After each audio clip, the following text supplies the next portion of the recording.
ಎಲ್ಲರಿಗೂ ನಮಸ್ಕಾರ. ಹಿಂದಿನ ವಿಡಿಯೋದಲ್ಲಿ ಸುಕ್ಷೇತ್ರ ನವಲಗುಂದದ ಶ್ರೀ ರಾಮಲಿಂಗ ಕಾಮದೇವರ ಹೋಳಿ ಹುಣ್ಣಿಮೆಯ ಆಚರಣೆ ಮತ್ತು ಚರಿತ್ರೆಯನ್ನು ತಿಳಿದುಕೊಂಡಿದ್ವಿ. ಈ ಒಂದು ವಿಡಿಯೋದಲ್ಲಿ ಕಾಮದೇವರು ಮರುಜನ್ಮ ಪಡೆಯುವುದು, ಮರುಹುಟ್ಟು ಪಡೆಯುವುದರ ಬಗ್ಗೆ ಮಾಹಿತಿ ಮತ್ತು ಆಚರಣೆಯನ್ನು ನೋಡೋಣ. ಅತ್ಯಂತ ವಿಭಿನ್ನ ಮತ್ತು ವಿಶಿಷ್ಟ ಸಂಪ್ರದಾಯ ಮತ್ತು ಸಂಸ್ಕೃತಿ ಪದ್ಧತಿ ಆಚರಣೆಯನ್ನು ನವಲಗುಂದ ಕ್ಷೇತ್ರ ಹೊಂದಿದೆ ಎಂದರೆ ತಪ್ಪಾಗಲಾರದು. ಎಲ್ಲ ಊರುಗಳಲ್ಲಿ ಹೋಳಿ ಹುಣ್ಣಿಮೆ ಕಾಮದಹನದ ನಂತರ ಮುಕ್ತಾಯ ಆಗತ್ತೆ.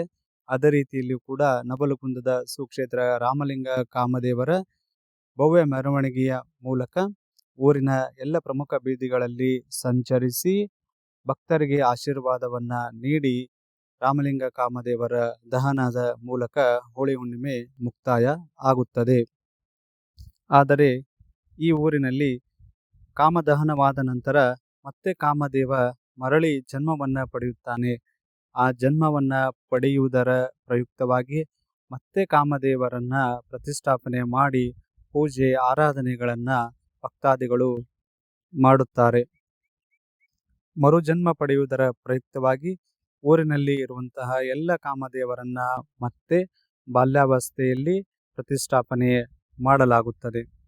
ನವಲಗುಂದದ ಶ್ರೀ ರಾಮಲಿಂಗ ಓಣಿಯ ಶ್ರೀ ರಾಮಲಿಂಗೇಶ್ವರ ದೇವಸ್ಥಾನದಲ್ಲಿ ಪ್ರತಿಷ್ಠಾಪಿಸುವ ಶ್ರೀ ರಾಮಲಿಂಗ ಕಾಮದೇವರನ್ನು ಕೂಡ ಯುಗಾದಿಯ ಪಾಡ್ಯ ದಿನ ಪ್ರತಿಷ್ಠಾಪನೆ ಮಾಡಿ ಪೂಜಿಸಲಾಗುತ್ತದೆ.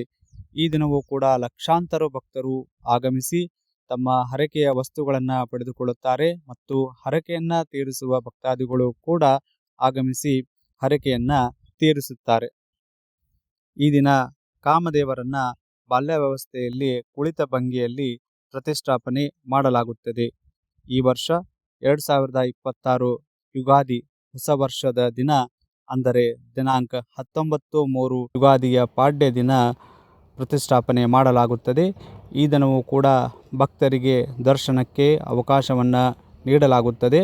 ಬೆಳಗ್ಗೆ 6ರಿಂದ ರಾತ್ರಿ 10 ಗಂಟೆಯವರೆಗೆ ಮಾತ್ರ ದರ್ಶನಕ್ಕೆ ಅವಕಾಶವನ್ನು ಇರುತ್ತದೆ. ಶ್ರೀ ರಾಮಲಿಂಗೇಶ್ವರರ ಕೃಪಾ ಆಶೀರ್ವಾದ ಸರ್ವ ಭಕ್ತರ ಮೇಲೆ ಇರಲಿ ಎಂದು ಆಶಿಸುತ್ತಾ ಎಲ್ಲರಿಗೂ ಶುಭವಾಗಲಿ.